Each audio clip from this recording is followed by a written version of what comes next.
Welcome friends, philosophy की दुनिया में आप लोगों का स्वागत है।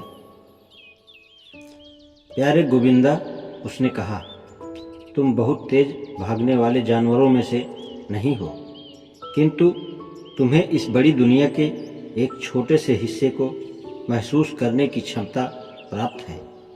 तुम्हें यह सोचकर स्वयं को संतुष्ट करना पड़ेगा कि अकेले तुम ही नहीं हो जो अपनी सीमाओं को पार नहीं कर सकते। सेरेकन शायद बाहर थी, चूहे पकड़ रही होगी। आखिरकार यही तो बिल्ली का स्वभाव है। सोफी ने माँ के बेडरूम में जाने के लिए लिविंग रूम पार किया।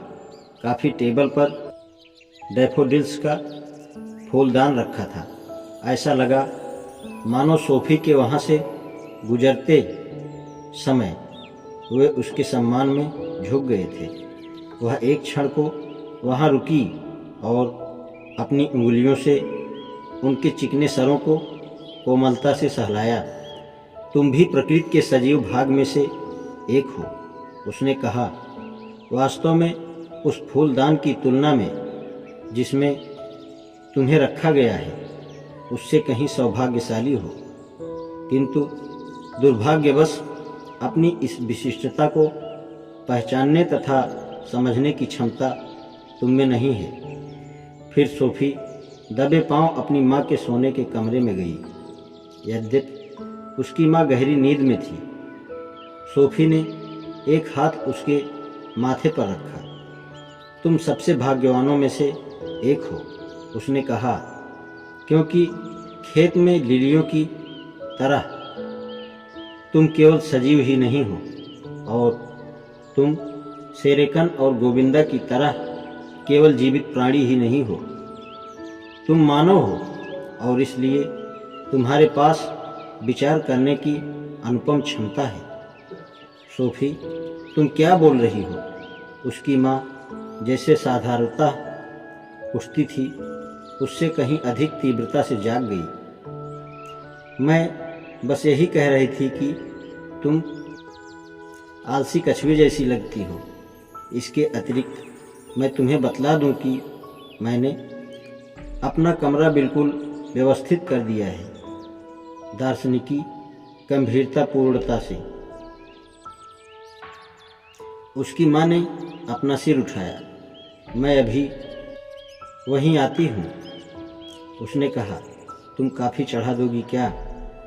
सोफी ने वैसे ही किया जैसे उसे कहा गया था और शीघ्र ही वे दोनों रसोई में बैठी काफ़ी रस और चॉकलेट ले रही थी। अचानक सोफी ने कहा, मॉम, क्या तुमने कभी सोचा है कि हम जीवित हैं? अरे, अब इसे मत लाओ। हाँ, क्योंकि अब मैं इसका उत्तर जानती हूँ। लोग इस ग्रह पर इसलिए रहते हैं कि कोई यहाँ हर चीज को पहचानता है, नाम देता चलता है। क्या यह सही है? मैंने तो ऐसा कभी नहीं सोचा। तब तो तुम्हारी समस्या गंभीर है, क्योंकि हर मानव एक चिंतनशील प्राणी है। यदि आप नहीं सोचती तो आप वास्तव में मानव नहीं हैं। कल्पना करो, सिर्फ सब्जियां और जानवर ही होते, तब फिर हमें बिल्ली और कुत्ते या बिल्ली और गूजबेरी के बीच अंतर बतलाने वाला कोई न होता। सब्जियां और जानवर भी जीवित चीज़ें हैं, किंतु हम ही एकमात्र ऐसे प्राणी हैं जो प्रकृति को विभिन्न समूहों और वर्गों में वर्गीकृत कर सकते हैं। वास्तव में तुम्हारी जैसी अजीब लड़की मुझे अपने जीवन में कभी नहीं मिली, उसकी माँ ने कहा। मुझे भी यही आशा है, सोफी ने कहा। हर आदमी एक तरह से लगभग अजूबा ही होता है। मैं भी एक व्यक्ति हूँ, इसलिए मैं भी लगभग अजीब हूँ।